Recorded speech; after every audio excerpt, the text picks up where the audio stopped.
Hello, everyone. This is Piero San Giorgio. Today, I'm very happy to meet Jeffrey Nyquist from the US. And Jeffrey is author of several books, which I have here the list because they're really thought provoking. The Lies We Believe in, China, Russia, and the Communist Revolution and America, which is probably the one that really fascinates me the most. The Fool and His Enemy Towards the Metaphysics of Evil, and the New Tactics of Global War. And certainly, I think, was it the first one? Origins of the Fourth World War? Yeah, that was my basic first one. That was my workbook where I kind of worked out where I think things are going. And uh, like you, I turned to history, especially ancient history. And as I read your book, you liked the history of Rome, Mhm. and you learned a lot about the history of Rome. And I can tell by many of the judgments you make in your book that you got a real sense of history from reading that. Because a lot of the things you say that you expect in the future, they're general. It's a general sense. I would call it historical sense Mhm. because you've seen how human nature works. You've seen, people think the idea of human depravity is a Christian idea taught by the church. No, it was originally with the pagans. And you'll find it in Aristotle and Plato, and you'll find it in the pages of Thucydides and especially Tacitus, right? Yes. In his books about the really corrupt period of the Roman Empire, Nero and Caligula and so on. Um, so we know what happens to people. When it's like Lord Acton said, power tends to corrupt and absolute power corrupts absolutely. And this indeed is what you get from reading ancient history, because the pagans were incredibly honest in Mhm. talking about how people behave.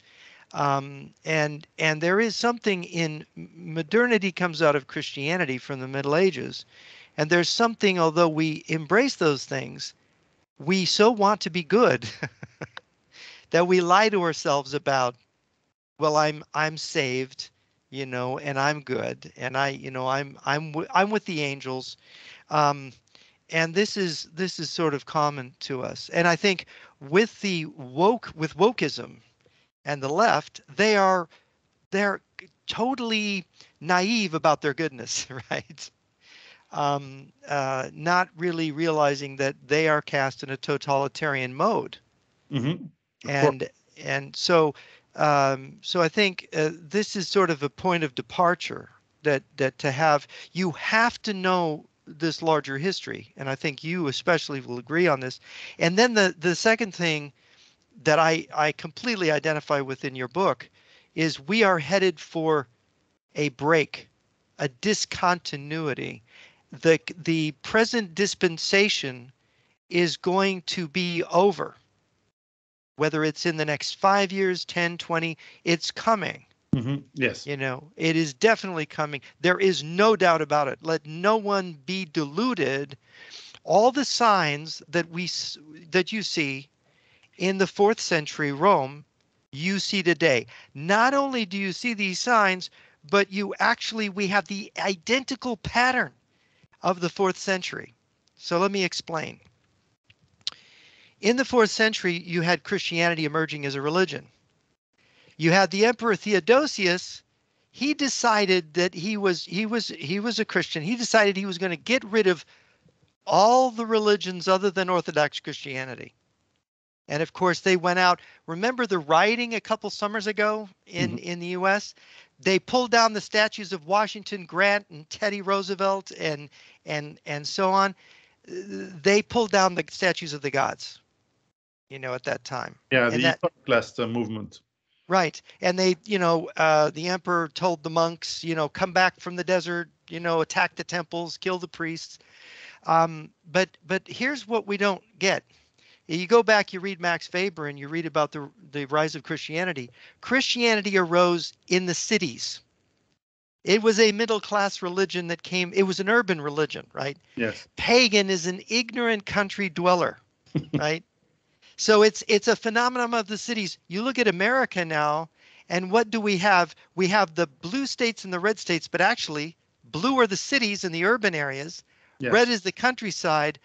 So now we have a word like pagan. It's called redneck, right? Yes. The Bible Belt, the Bible believing redneck. So now we have the same pattern. We have the new religion, which is a kind of, you could call it socialism or wokeism or whatever. You have the new religion rising out of the cities, just like Christianity did. It's taking over the centers of government. And the legions, who are made up of the pagans, or the rednecks in our case, are now, they basically want to close their churches. They want to, when they were pulling down those statues in those riots 2 summers ago, they were talking about burning churches, and there was some church burnings, but they were going to go after the churches and destroy them, just like the Christians destroyed the temples. See, now the shoe is on the other foot.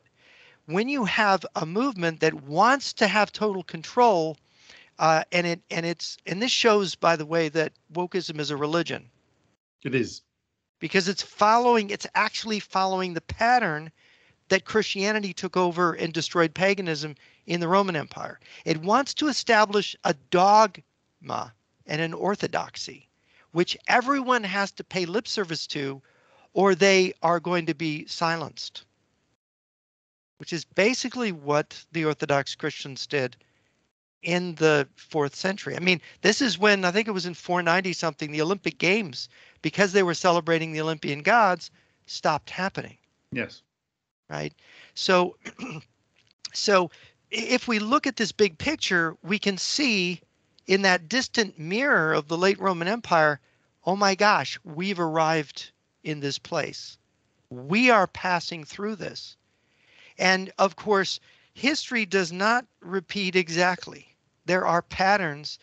There is a difference between this wokeism and Christianity. And that difference is, this wokeism comes from a cosmological view, or a philosophy, if you could. It's not really a philosophy, that I believe is 100% destructive. It cannot create anything.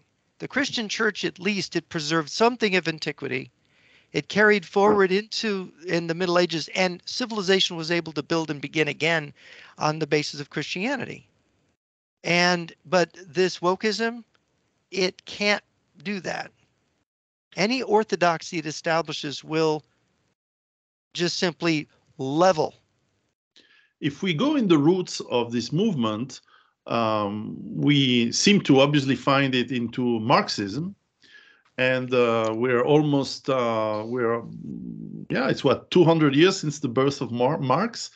And he's starting to do his damage in the 19th century, but certainly in the 20th century, at the beginning of even before him, the French Revolution with the Jacobin movements, and later on in the Bolshevik Revolution of October of 1917, there was a part of that revolution was similar to the woke, and the general part was definitely religious in its format, obviously, but soon it went.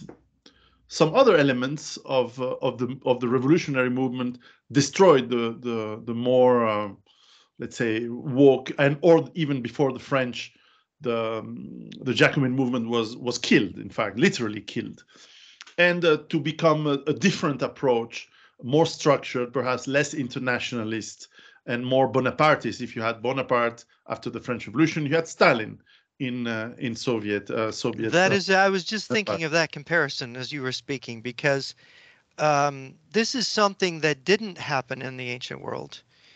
They didn't have an extraordinary figure. Mainly, most of these emperors were mediocrities, and basically this thing just followed its course. But you're right, Napoleon was an extraordinary individual, and he kind of put a brake on this.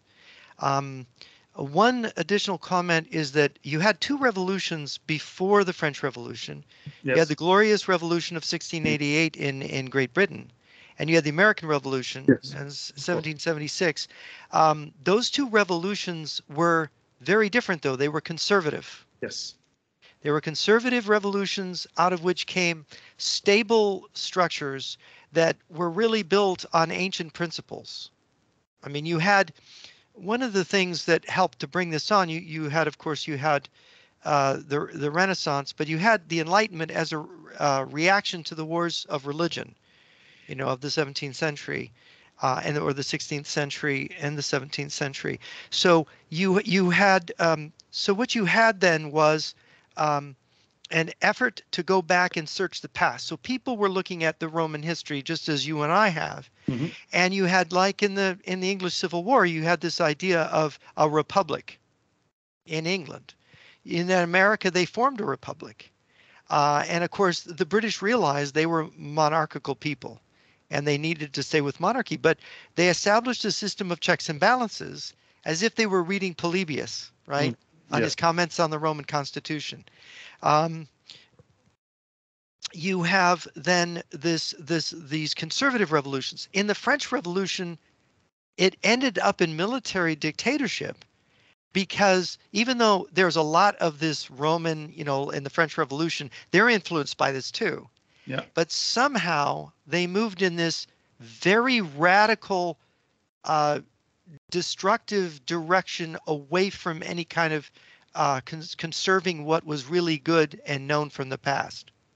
They were going to reinvent the world. They started counting the dates again from the revolution rather than from, Christ's what they imagine is the year that Christ was born.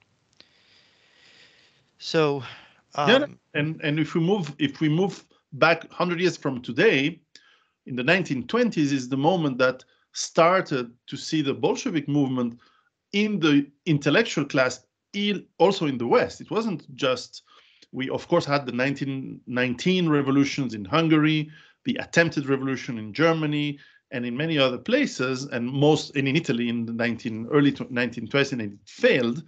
However, many intellectuals, because it's probably a very fancy way to show that when you're rich and bourgeois and intellectual, to support the poor, which we don't know, because you never lived with them, started, especially in the academic movement in England, but also in America.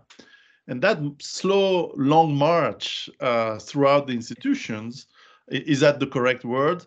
Yes. Now seems to have happened to fruition. And I think you talk in your books about this former Soviet KGB expert on the manipulation of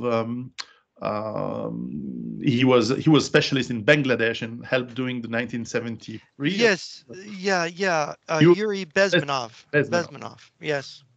That from Soviet Union, and I'll ask you the question: the way this subvertive movement, very slow over many generations, very efficient when it works.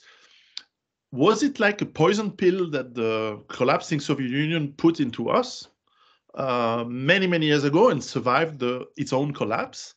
How do you see it? I know you have a very, very thought-provoking theory on that. Yeah.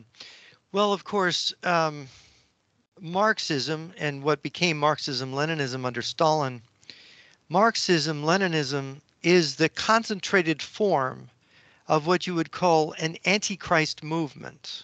And this is you're in Switzerland. This is what Carl Jung called it in his book Aeon. He basically said there's this Antichrist movement. You have the Christian Aeon, you've got this.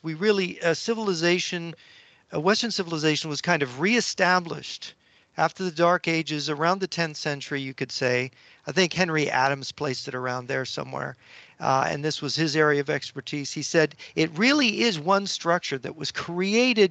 They built the cathedrals and you had the great universities, Catholic universities and so on. And you had this tremendous, almost this universal Western world with the church, and it came up, and these nations started forming around the languages, French and English and Spanish and so on. This development was based on Christianity. And I think Jung is correct when he says that whenever you have an orthodoxy, there are these people that hate it, right? And there's a counter spirit that is lurking there always. and he said that he believed that fundamentally there was a failure to actually acknowledge the power of evil. Evil was thought to be, there was, if you look at Christian theology, there's this attempt to say that, well, evil is the absence of God. It doesn't have any kind of independent power of its own. And although, and what he said is, look, it's trying to come up and destroy the civilization from within. So you could say spiritually, there's some kind of spiritual counter movement to Christianity that has always been there, and that, you know, he pointed to the Albigensian heresy, the Albigensian Crusade. Others have done so. In fact, Solzhenitsyn's friend, what was his name, wrote a book on socialism in which he talks about the Anabaptist revolt in Germany. Yes. During the Wars of Religion, and he links that also to the Albigensian heresy and so on, and saying that these are precursors of communism. Yeah, interesting. And so it's interesting that that in you have people who are completely secular thinkers or Eastern Orthodox, and you have Carl Jung and even others who recognize a likeness. Well, Eric Voegelin, the philosopher who was educated in Austria and wrote about Gnosticism. He used Gnosticism as a kind of metaphor for this movement. Now, it's very interesting. There's a kind of ambiguity, and you know, his philosophy says, you know, really the proper attitude is we don't know. We do know from the ancient philosophers and from our own inner experience that there's a God, that everything was created, that we didn't come from ourselves, right? That we know from Aristotle's metaphysics that there had to be a first cause, and it was not the universe, it was from outside, right? So we know this, but when people pretend to have the answer, you know, he would say that is, they know Gnosticism, they say they know, they're going to impose an orthodoxy on people, and that is going to destroy that more delicate sense of wonder from which comes the insights from looking within. Because it cuts it off. It says, this is what you believe, and you don't have to really try to commune and find what the answer is for yourself. So we have this background. So getting back to communism, I think that what you had is modernity became so obsessed with the material that it basically, the belief structures of Christianity, as Nietzsche said, God is dead, or rather the madman in his parable said, God is dead and you are the murderers of God, right? There's a tremendous sense in which that's true. We are the murderers of God. And that you look at what's happened to the church and to all the Protestant denominations, anyone who says they are not degenerating is not looking at reality. So the Christian dispensation is dying, and look what's coming in its place. And it's not just in the West, it's in the East. So you had your revolutions in Russia in 1917, in China 1949 when Mao won the Civil War. You had this new, and I think Jung was right to say that the Marxism, Leninism was the concentrated, virulent form of the disease, right? And that the East caught it because the East was culturally weaker than the West, but the West has a very deep infection. Does that make sense? Yeah, it does. And based on you know, the Cold War, from whatever is the starting date to at least 1991 when the Soviet Union collapsed, I believe you call it the Third World War. You're one of, there's a few other authors who call it this way, but semantics aside, now there's one theory that this was just a transformation of the Soviet and Chinese system into something else to enable them to catch up with technology being clearly backwards compared to the West, and also the people discontent. I certainly remember when I was young, I was 18 in 1989 when when the Berlin Wall collapsed. I remember it very, very well. The discontent of the people in the East was a sore on the theory that it was the workers' paradise. When workers go on strike in Gdansk in Poland, when the Chinese are basically almost starving,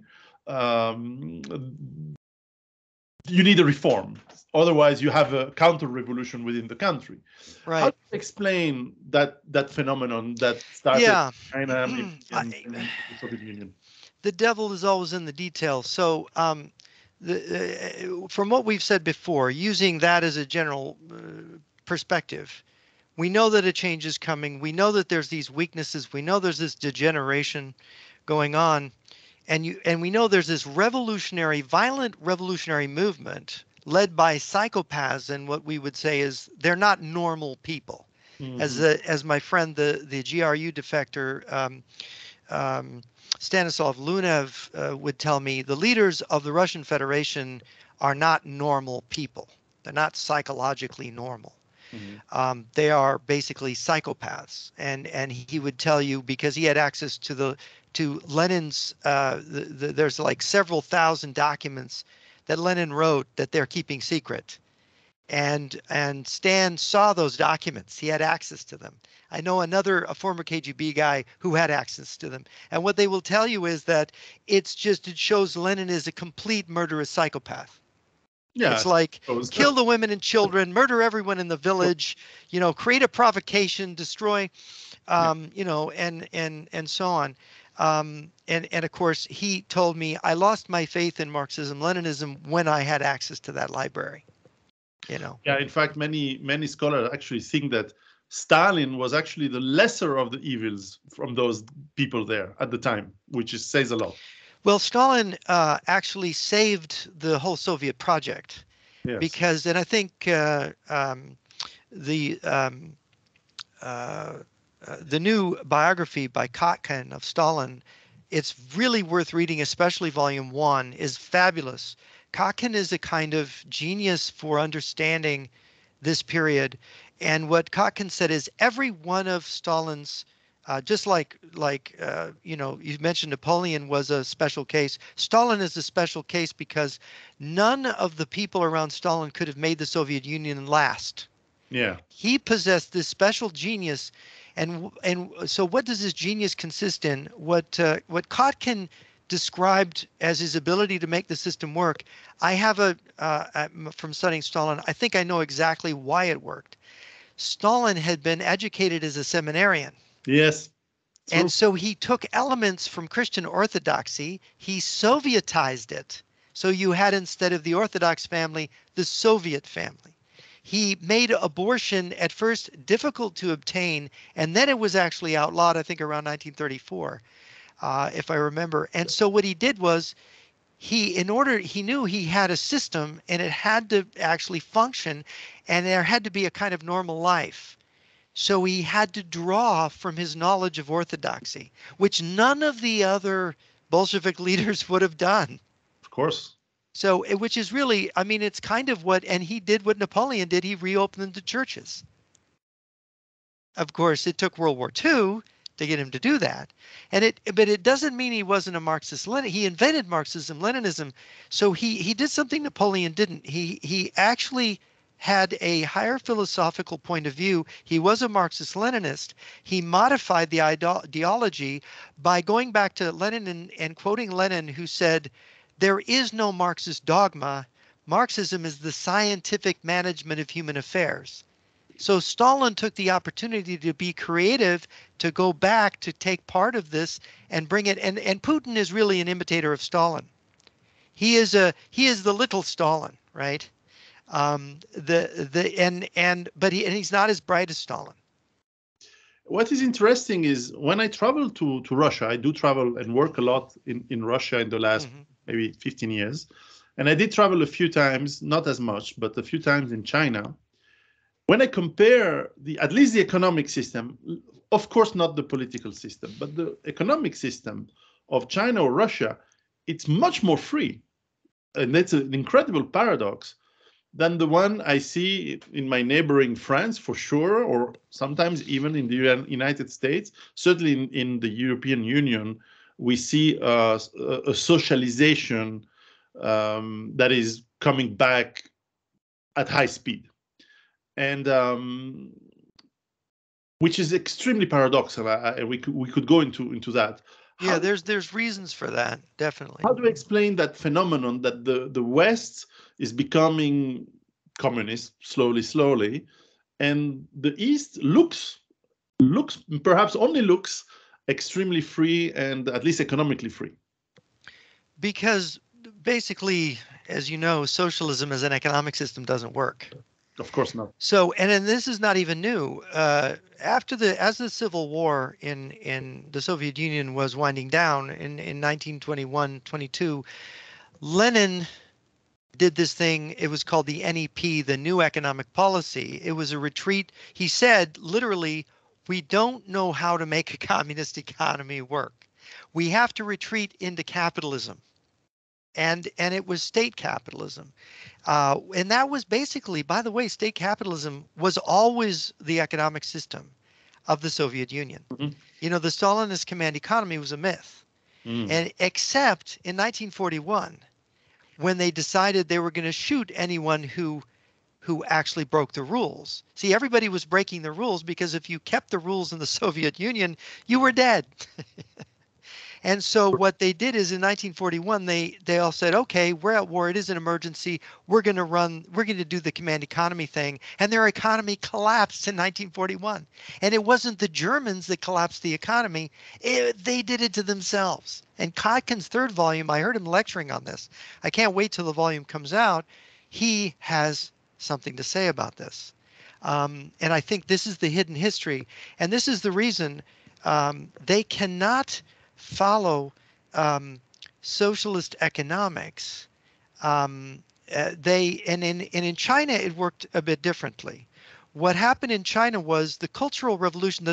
When China became communist in 1949, the Soviets sent 50,000 advisors into China to teach them how to control their economy. Right? Control agriculture, control small businesses, get everything under control. In the Stalinist sense. In the Cultural Revolution, what happened was all of these control mechanisms were wiped out because the little red guards were attacking who? They were breaking down those structures that Stalin had bequeathed them. So when the Cultural Revolution was over and Deng Xiaoping and the party wanted to get control over the countryside, they couldn't do it. And it's a countryside at that time of 1 billion people. So they just kind of let it go. And in the process in Russia is a little different. And I think Primakov is owed something. You remember the ruble crash? Yes. You read Alec Nove's Economic History of the USSR.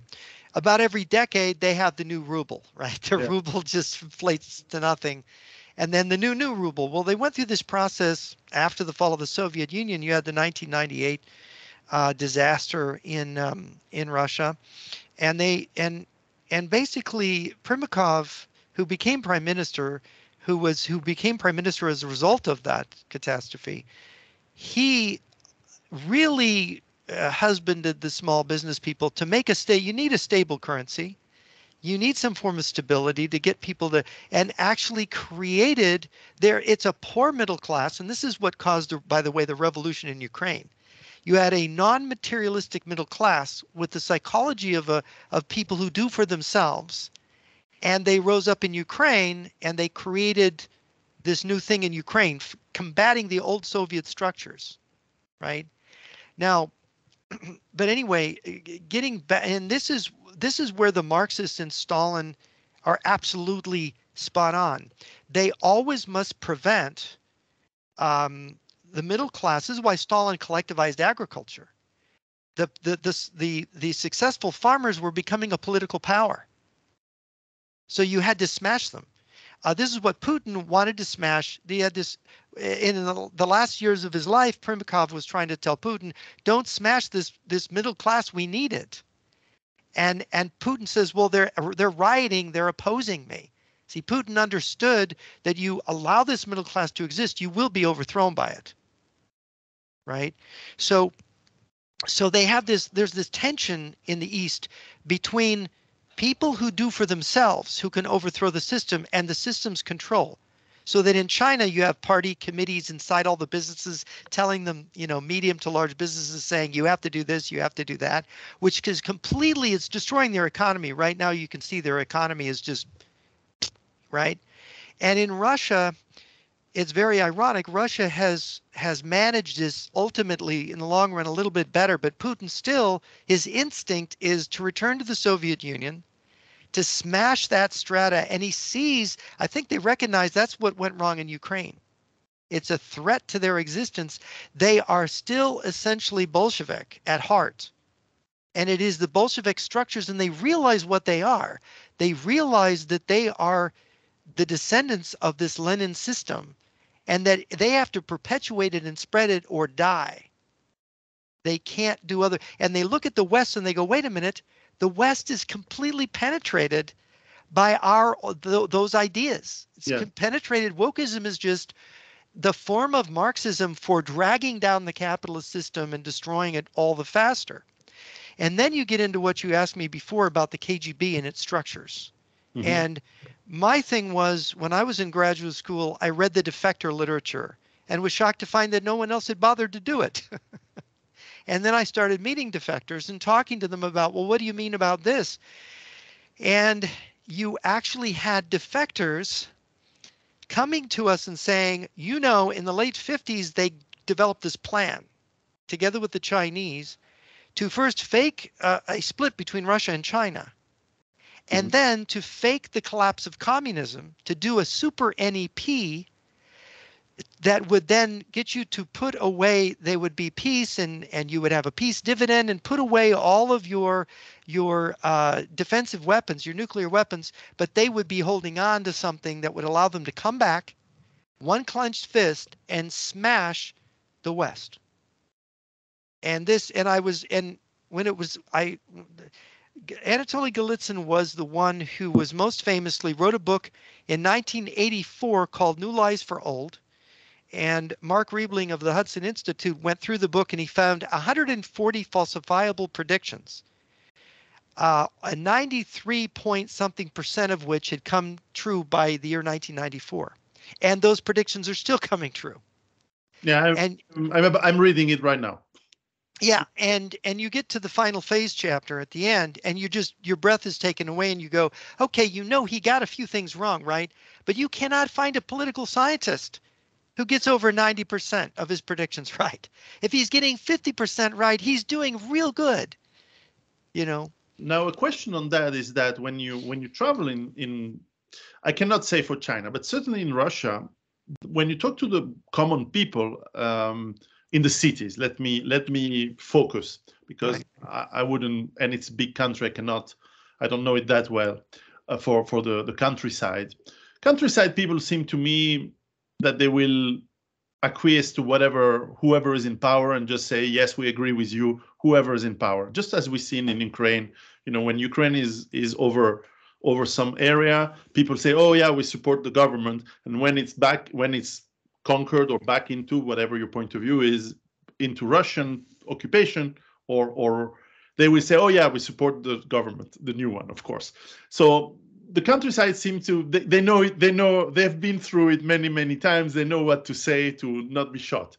However, in the cities, I found that now 2 generations after the collapse of the Soviet Union, the immense majority of the people are thinking capitalist, completely free economy, and could that be the middle class? Even people who are not middle class, let's say the taxi drivers, to the people who are how would you say, craftsmen people, who finance people and so on, they all certainly think way more capitalist and free market. Oh, and those are, capitalism is a phenomenon of the cities. Oh, yeah, and you know that the cities, St. Petersburg and Moscow especially, that's where you find your liberals in the old-fashioned sense. This is where you find them.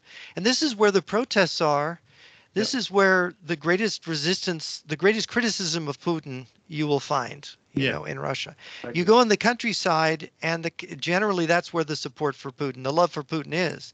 Until recently, when we've seen some dissatisfaction with Putin in the rural areas. That's true. So the thing is that, and this is where Golitsyn was written in the 80s.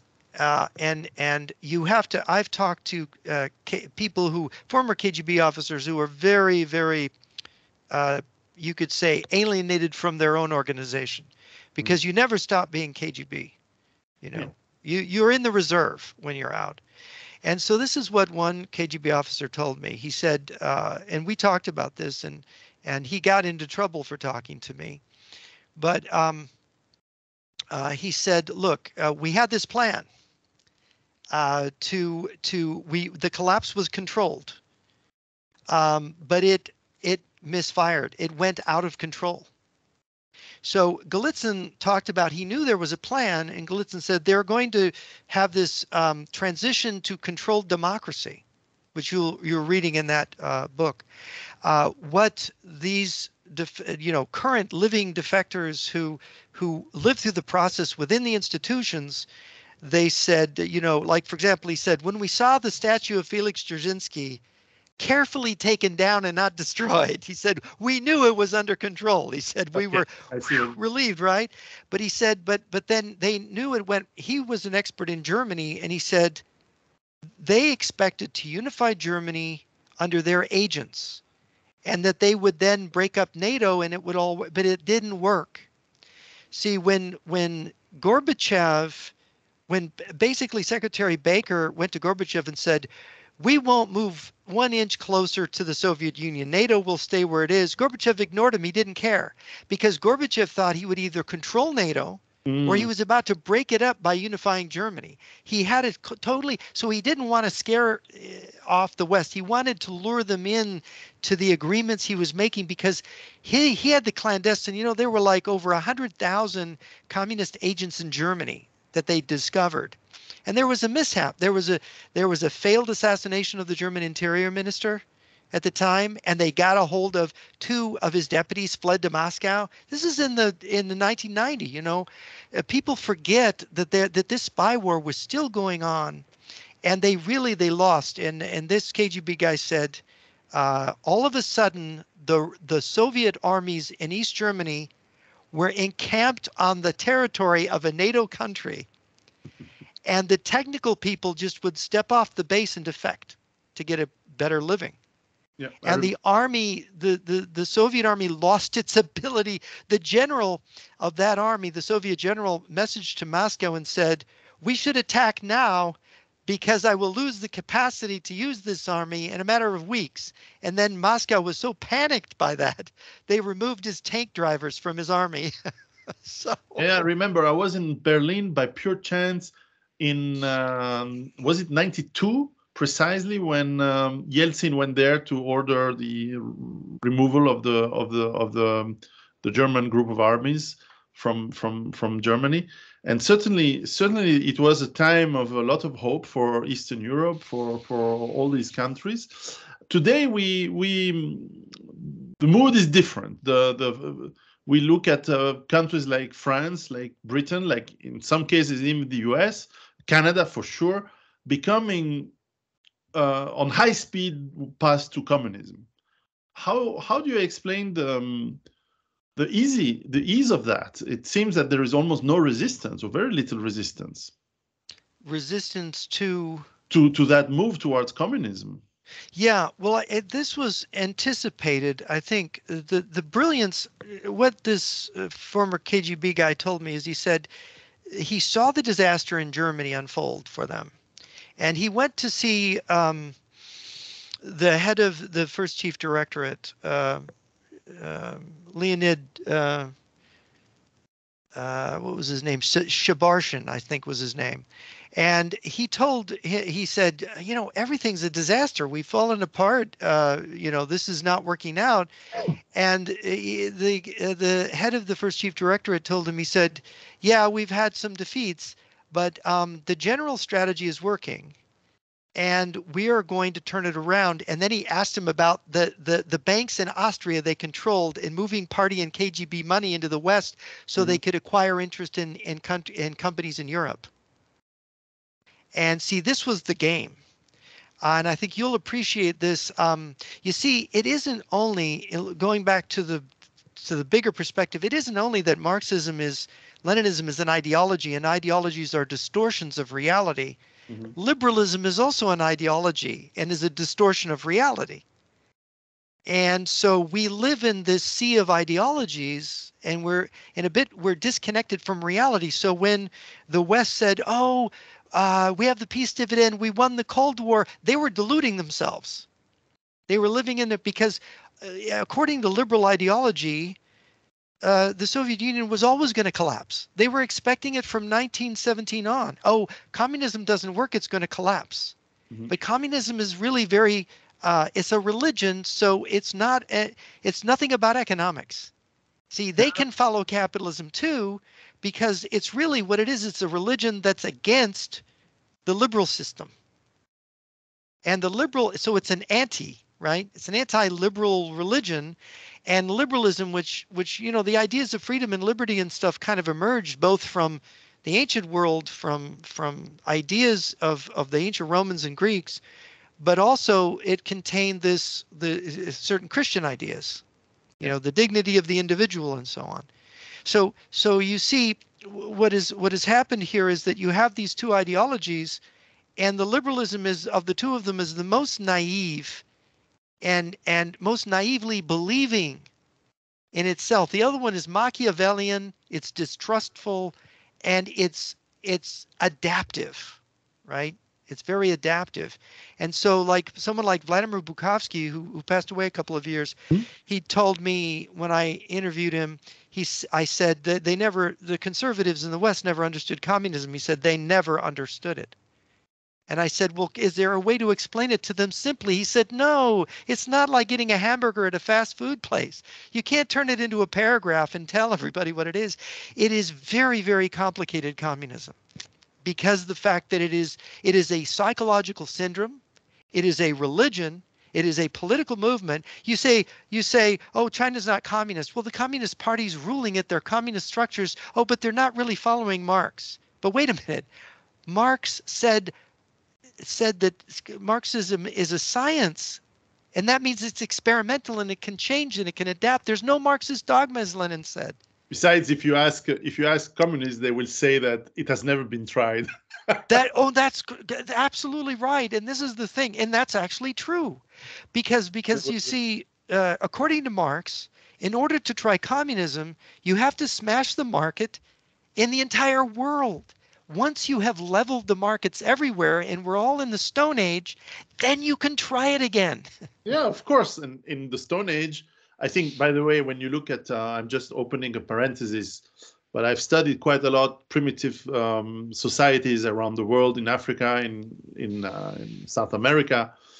And yes, they have a lot of things that they put in common because there's so much scarcity of resources and tools that you have to put them in common. However, the most skilled men get the better woman and the most fertile woman and have more of them than the others. And they eat better as well. They get more resources for themselves because they are more skilled, and they're recognized as more skilled by the rest of the tribe. And the tribe is also very cruel with the people who are not productive anymore, like the old are in many societies are sent to die in the forest when they're not productive anymore. So the primitive cultures can be very, very cruel, much more so than liberal modern system and certainly technology developed societies. So the Rousseau, what's the name in English of the Rousseauan idea of the happy and noble the noble savage, yes. Savage is just it's just an idea that he had that has no roots in reality. It's people don't want to live in the Stone Age. We want comfort and travel. Yeah. Well, including the Russians and the Chinese. So here's my question, because for other reasons, because I didn't know, I wasn't thinking of this when I wrote my first book. about the coming scarcity of resources and the conflicts that will arise out of that, and the mismanagement of the political class. But I couldn't foresee 12 years ago the woke movement, and maybe I was short-sighted on that. But certainly now we seem to have a convergence of big problems. We are 8 billion people. We have a fight over resources. We have clearly the Western Bloc moving towards communism and being less and less efficient, and also being less and less able to project force. We've seen the disasters in Afghanistan, in Iraq. We see China being more and more obviously allied with India, Pakistan, Russia, of course, Iran, and many other countries. And we start to see this world, which I don't know if it's 1938 or 1913, but we're moving towards some big confrontations. And I always try to tell my audience, and perhaps you can give us your opinion. And I remind our audience that Jeffrey Nyquist's books are available on Amazon, and I encourage you to read them. Where do we go from here, and how can people like us that prepare? I always say people, hey, you need food, work on your garden, work on your sustainability. But if I have a communist government, whether I have a small garden or not, he will just crush me and take it and kill me.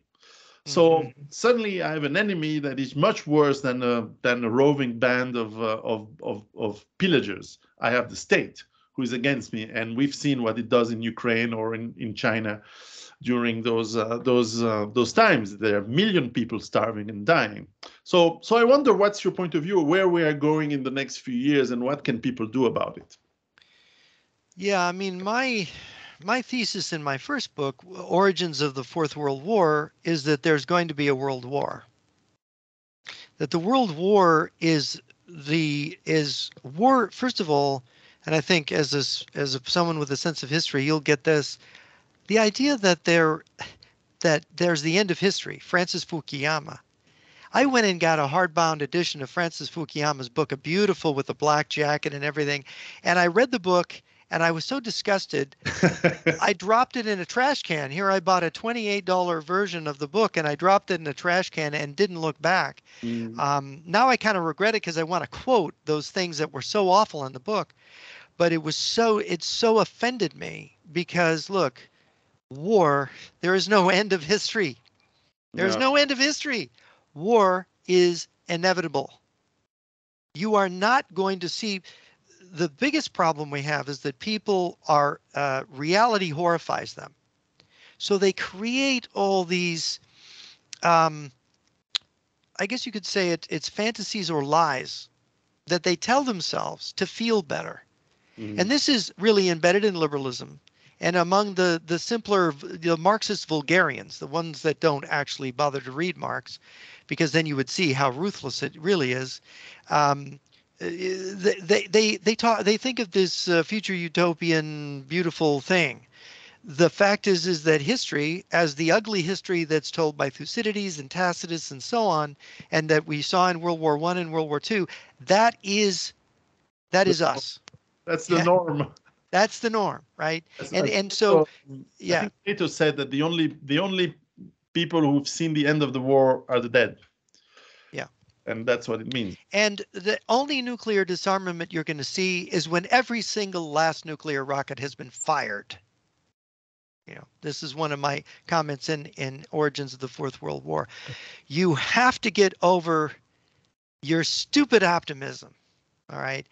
Optimism is a spiritual perspective that that we all came out of the divine ground. And we are returning in death to that divine ground. There's your optimism. Your optimism is not that this place that we're in now is there's salvation in it. And the thing is that I'm not saying that the world is evil. No, I'm not saying that. The world is what it is, and we actually, as spiritual and physical beings, it's actually good for us to be challenged by a world that's this difficult. This is what we're here to confront, to realize reality, to have the courage and the strength to accept it and then to work it out. I mean, what are we supposed to be, like cows just grazing and everything's taken care of for us and we get milked by machines? I mean, it's just no. That green pasture happiness that Nietzsche mocked is not really what we're here for. So yes, I think it's quite obvious to me in my studies and I was always focused on military history before I became a political scientist and got into all this. I knew military history pretty well. And so I knew that all of these, when you have these things, you have your Italian background, you may know Vilfredo Pareto's work. Yes, of course. Right. So Pareto really had another way of talking about it. And he has the famous, well, it's famous for people who enjoyed his writing about you take a Roman penny at the birth of Christ at 4% interest, and you get several times the world's weight in gold, right? It's what Einstein called the miracle of compound interest. Yes. Right. So, and he said, so where is all that wealth? And he said, because history is not a continuous story of growth. It is periods of growth followed by periods of spoliation. Yeah. So we're headed into a period of spoliation, and the greatest spoliation followed by the greatest period of growth. It is just the way, it's the nature. What goes up must come down. It's like the law of gravity, only applied to civilization. Mm-hmm. So we know this is going to happen, and it's pretty serious. It's going to be bad. But the mechanism, we have like this perfect marriage, right? We have weapons of mass destruction, and we've just gone through this pandemic when this thing got released from this lab in China, and we saw the devastation. That is just a tiny little hors d'oeuvre, right? Yeah. Because weapons of mass destruction, biological and nuclear and toxic chemical, this is science. Science does not only make a wonderful computer and wonderful refrigerators and vacuum cleaners. It also makes anthrax and bubonic plague and nuclear weapons. And the thing is that we are going to use those on ourselves. I'm sorry. Of course. If you think we're not, you do not have a sense of history. Right? In fact, my most recent book was co-written with a French scientist and member of the anti-terrorist team that was specialized in CBRN tactics to prevent terrorism by biological and chemical or nuclear radiological attacks. So we wrote a book together about the risks of pandemics, the risks of, but that was 2016. So we foresaw that there could be pandemics, of course, made by labs and being an offensive parts of a campaign, of a war, either to soften the economy and the people of the target, or definitely because you have protection yourself. And the same for nuclear weapons. They will be used. It's just a big bomb. It's not that dangerous, and they will be used, and they will be considered by planners that prepare wars. Definitely, just as you would use motorized rifle division. It's just a tool. Yes. And they will be used, and they are planned to be used for sure. Yeah. And you see in the current war in Ukraine, you see what's going on here is that, and Putin must, to survive, and his people with him to survive, he must put the Soviet Union back together. Now they can't, it's Humpty Dumpty, the famous Humpty Dumpty, all the king's horses and all the king's men. They can't reintroduce Marxism-Leninism. This is what Golitsyn thought. Yes. He thought that they could do this. All of my defector friends and the people over there still that are inside the structures and still willing to talk say, look, they can't, because the Russian people, they need that little middle class they've created, but they need to keep it controlled. Yeah. And they can't go back. Rightfully, when I think we share that passion of military history, when in 1941 Stalin basically said, okay, I'm going to stop to meddle into the tactics. and I will leave General Zhukov to do what he must. But we will also make sure this is a war about nationalism, about survival, and not about ideology, because no one dies really for ideology, and they knew that Russians were Russians, and they didn't really care about Marxism-Leninism. However, they did care about the land and survive, and even, as you said, religion. And he released that ability to. However, the name of the game is total power. It is absolute power. So where I agree with Galitzin and what it seems you write and say here is that these regimes, and certainly that I cannot go against that. When I go to Russia, you do feel that the state, which is paradoxically lighter and less present than you can feel it in France or in the US or in England, for example, is much less prevalent. You don't see it as strong. However, you know that it is very strong where it is present. I don't know if I explained. No, that's exactly right. Because what they have done is the long experience from 1917 has taught them over time what they must hold on to, and what they must let go of. Yes. So in a way, their state is much more sophisticated than what you have in Europe or the United States. There's a sense in which the leaders in the United States and Europe are kind of idiots, right? They're a special kind of idiot, right? Yes. And it is because anybody who goes by ideology, and you see they're just all soaked in ideology. These politicians, both in the United States and in Europe, they're soaked in ideology, and this is why people like Trump, as he seemed very non-ideological, right? But there's an ideology there too, and it's in his followers. It's in the MAGA movement, right? Because conspiracy theories are ideologies. Of course. Yeah, it's an ideology too, and it's the ideology of, well, it's just like Nazism. You could say National Socialism is the stupid man's communism, right? And so in a sense, all of the I never heard that one, but it's yeah. But in a sense, but you see, Hitler was the great teacher of Stalin and Mao. Mm-hmm. Because as Mao said, Marxism-Leninism is better than a machine gun, right?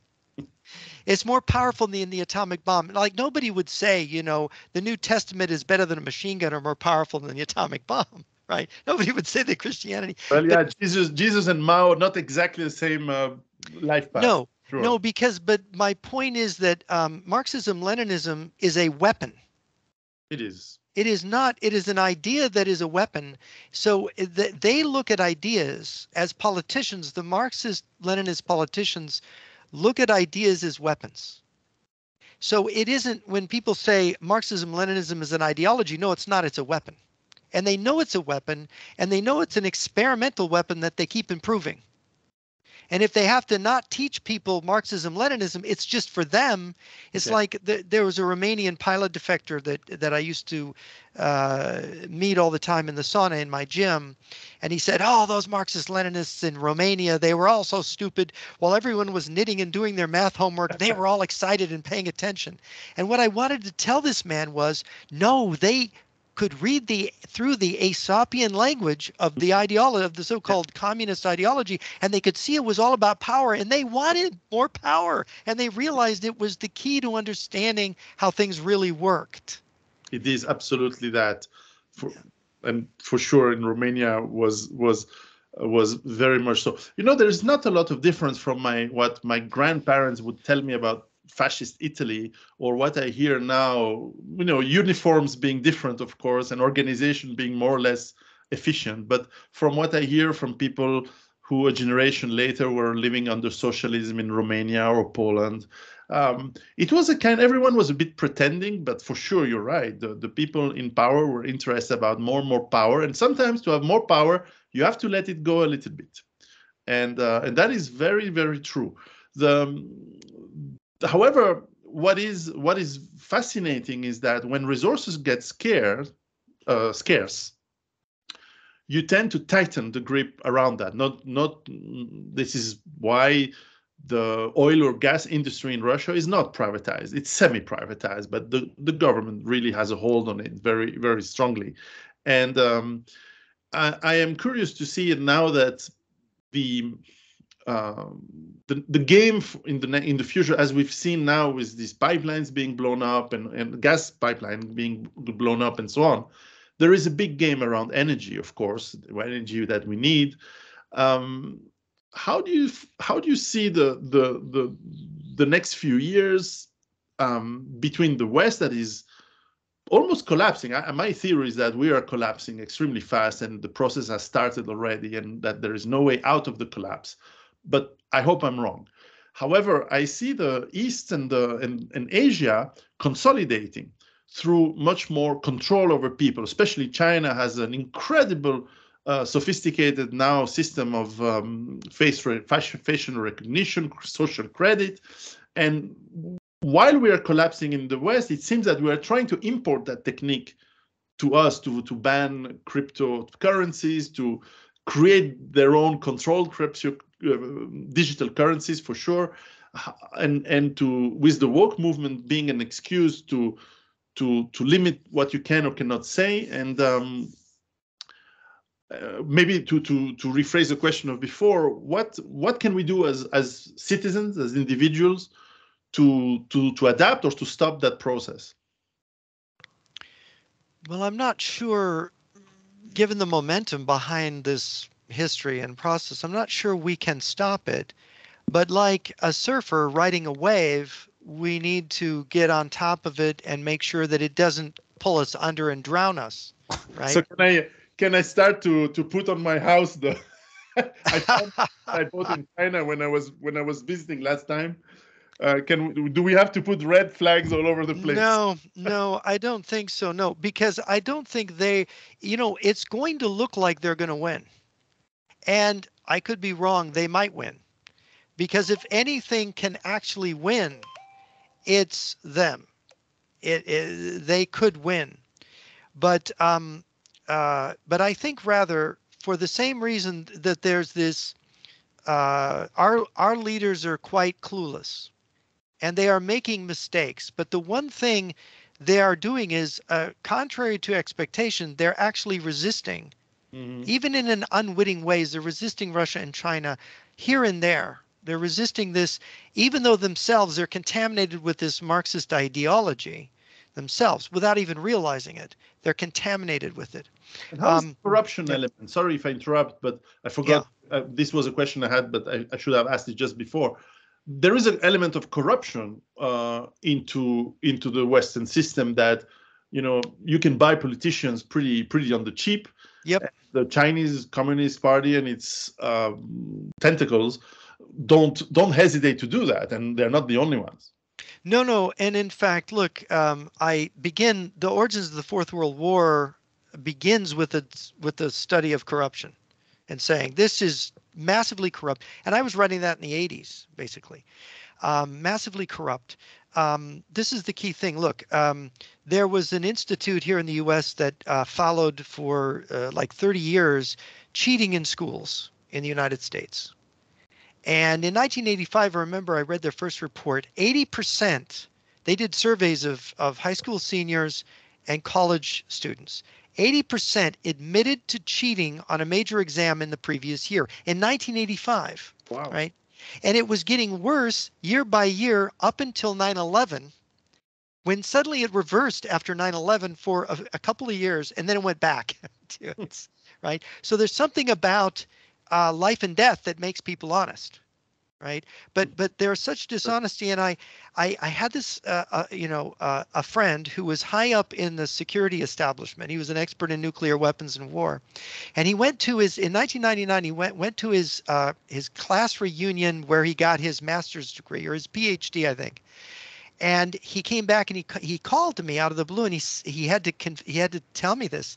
He said, "Jeff, I was at my reunion and they all started talking about how they had all cheated. And it was like all of them, and I didn't cheat." And I'm sitting there looking at them. "You cheated?" And he said, "They're all big shots in different government departments now." Oh, that's why. Right? And so it's like now I taught college in the late 80s, and it was not about studying.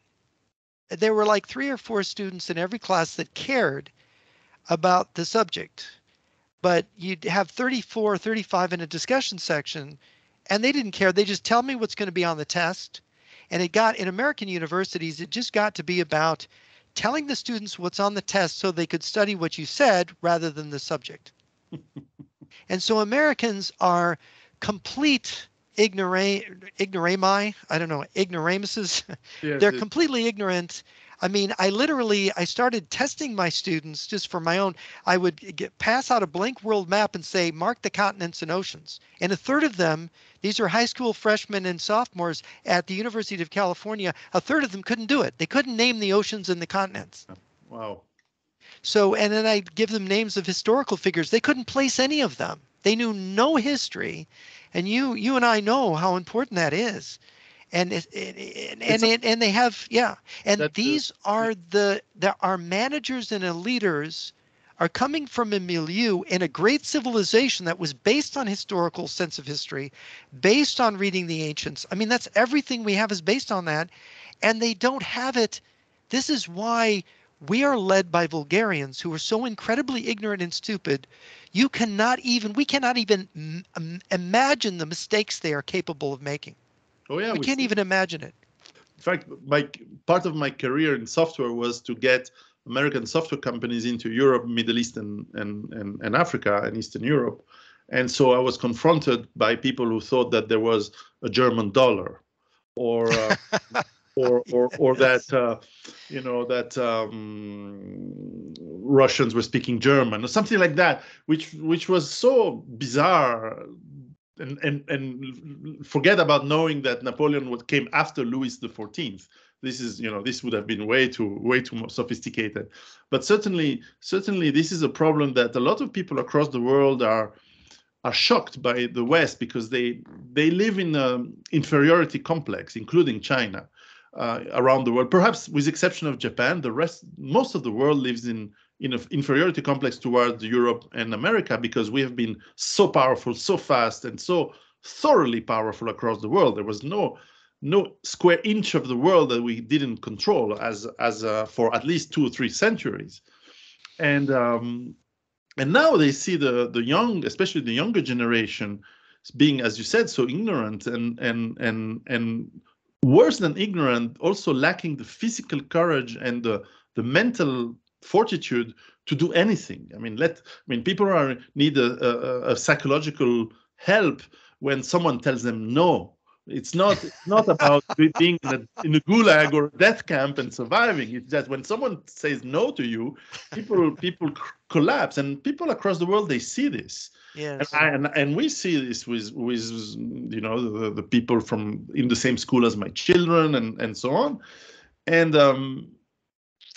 it is disconcerting for them, because they know that they cannot do what we used to do. They try, and that's good.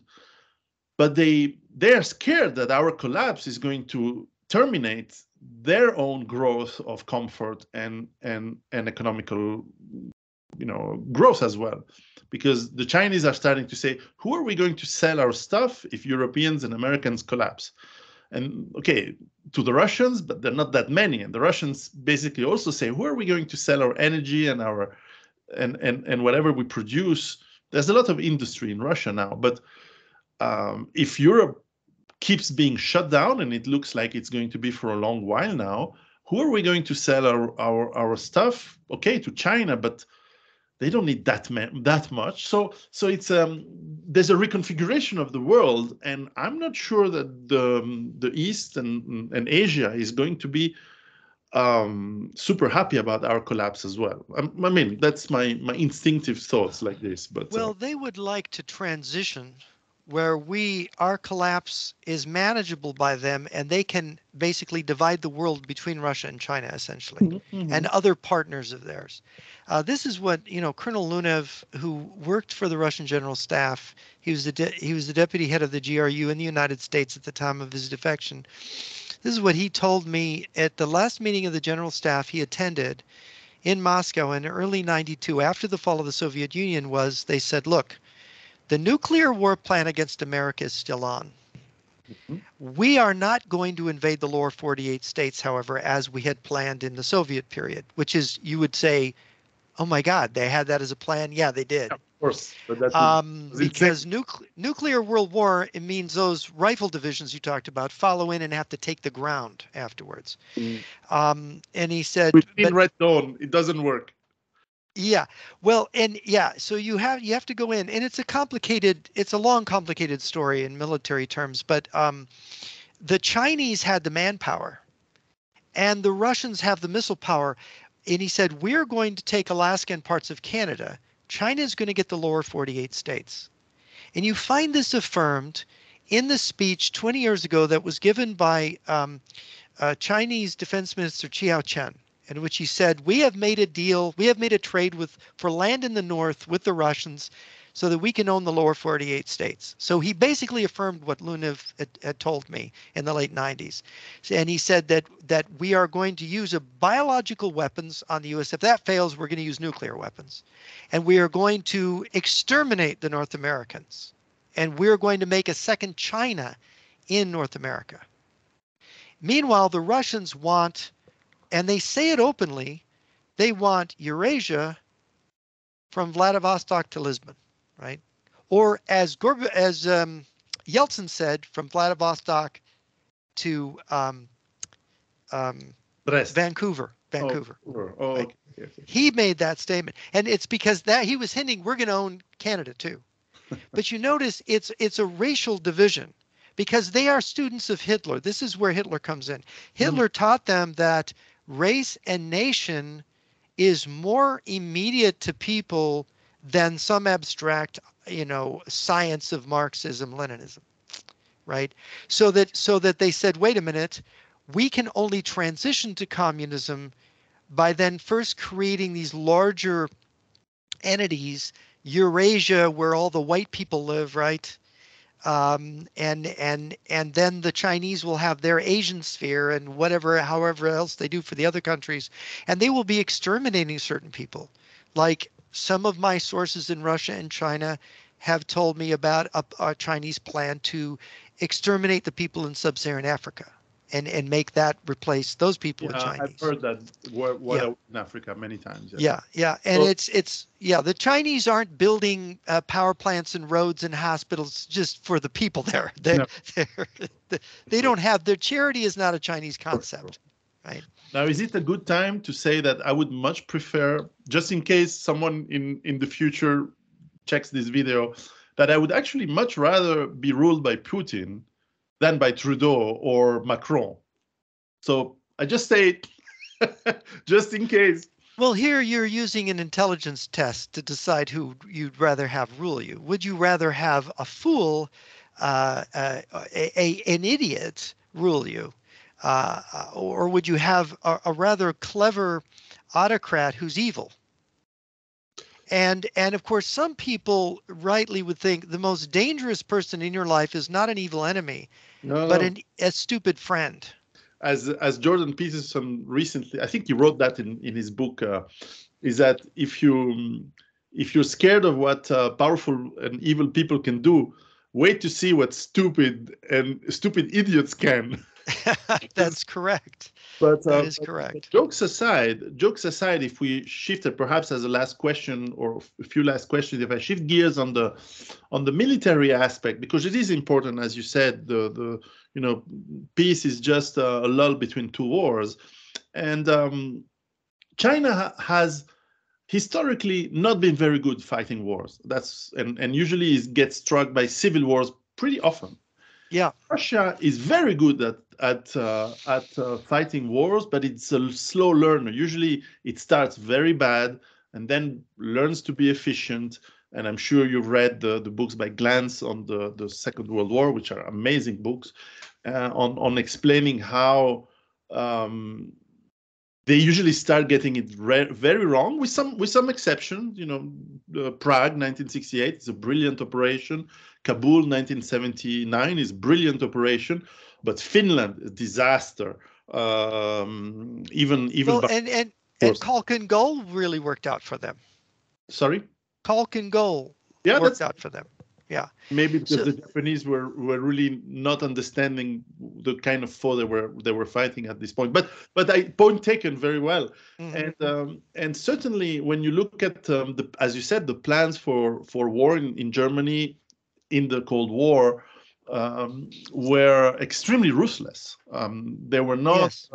when you look at, and this is why people don't understand when the Russians had this failed offensive on Kiev last year, well, this almost last year, on February 24th and the following weeks, they gambled and it didn't fail, but so what? They revert to a plan B, which seems to be working very well, which is a extermination of Ukrainian forces. And by Attrition. attrition, Yeah. which what was his name, von Moltke would have very much appreciated, or Falkenhayn in Verdun in 1916 would have appreciated. How do we? Yeah. So how do you see? Because China has a problem. China is not able. If we're really, I simulated this into many simulations. China cannot take Taiwan. It's almost impossible. I agree. I completely agree. Yeah. They can get it economically for sure over the long term, and they can saber rattle a bit. But even facing the U.S. forces today, there's no chance that China has against the U.S. Navy today. Maybe not 10 years from now, but today there's no competition. It would be a slaughter of the Chinese forces in high waters. However, there's very interesting technologies, these hypersonic missiles, and there are some game changers. How do you see this playing between Russia being so astute in military matters, and perhaps because of large territory and not a lot of people? And as you said, I think there's something there. China has a lot of manpower, but it's not very skilled traditionally and doesn't have the weapons to currently wage a war on a world scale. What do you think is the strategies there? I think that the strategy is that this pandemic either was a test or it was the beginning of a larger biological attack, toxic biological attack. The fact that the Chinese consciously went into the pharmaceutical industry to be able to, they make vaccine precursors. They make 80% in the United States of the ingredients, pharmaceutical ingredients. And look, we had a general named General Rothschilds who wrote a book in 1964. He was one of our biological chemical warfare generals. He wrote a book called Tomorrow's Weapons, Tomorrow's Wars, and it was largely about biological warfare. Yep. This is a very excellent, this is the first excellent primer for the general public, and it's forgotten about. I don't think in a lot of respects, there's nothing better that has been written as a general introduction to the subject. So if you go back and you read Soviet strategists, it is always the combination of chemical, biological, and nuclear warfare together with their information warfare, their psychological warfare, their active measures, their perceptions management, their subversion and infiltration that is going to, in their eye, produce the ultimate moment where they can overcome the West.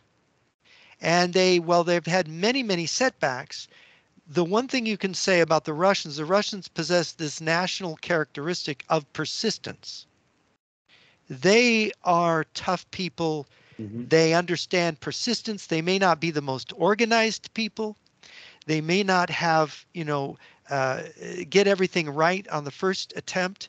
And of course, the Chinese have this problem in spades when it comes to military things. And it has to do with the rigidity of control they attempt, right? You have a top-down management system in the Russian and the Chinese armies. You had this problem a bit with the Japanese army in World War II, and you see it can produce disasters, catastrophes, because the people below aren't listened to.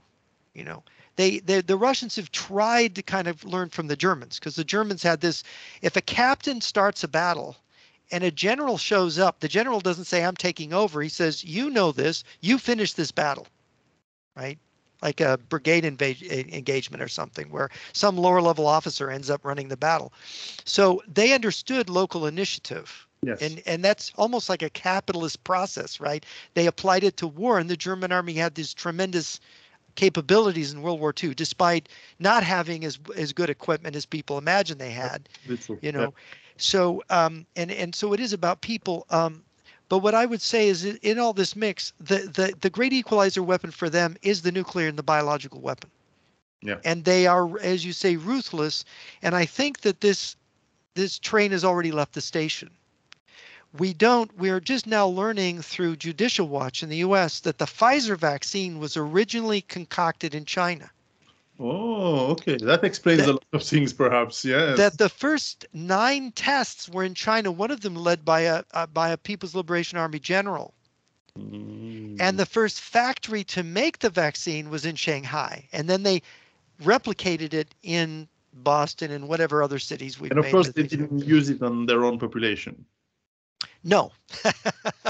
No. I know. I'm glad my fiancée, which is Russian, living here, she went to Moscow to get vaccinated with the Russian one, which is probably plasma. Right. But yeah. Well, you know, the Russian vaccines like our Johnson & Johnson. And Robert Malone, for example, made the statement in a recent video interview from his inside knowledge that Fauci was extremely angry when Johnson & Johnson got financing through BARDA for making its vaccine. There wasn't supposed to be an alternative to Pfizer, Moderna, and AstraZeneca. Yes. Right. Yes. Which raises so many questions. See, and this is, I go back to General Rothschild's, and he said you have to protect the sources of your medicine and your food from being infiltrated by a hostile power, because they can poison your population. Absolutely. Now here's the thing: if you poisoned, you know, a certain brand of cereal, you would only kill so many people that ate that cereal at that time. But if you have something that has to go in the arm of every person, that's a kill shot. Yes, absolutely. That's a kill shot. So, you know, and I'm not saying that the vaccines were a attack, but they could be, or they could have been, and there's so much we don't know. But look, military strategy is about admitting what you don't know and being very realistic and saying, wait a minute, these people want to get rid of us. And wouldn't the Russians like to have a Europe with fewer people so that Hamburg could be a Russian city?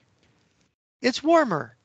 It's nicer. There's a lot of infrastructure they could get and so wouldn't the Chinese like Chicago or San Francisco to be, you know, if everybody just drops dead over the next 5 years. So here's a question that I ask, and I don't know the answer. I'm proposing, and people say, "Oh, you're a conspiracy theorist." This is just a question in the Socratic mode. If this is an attack, and if the vaccines are part of the attack,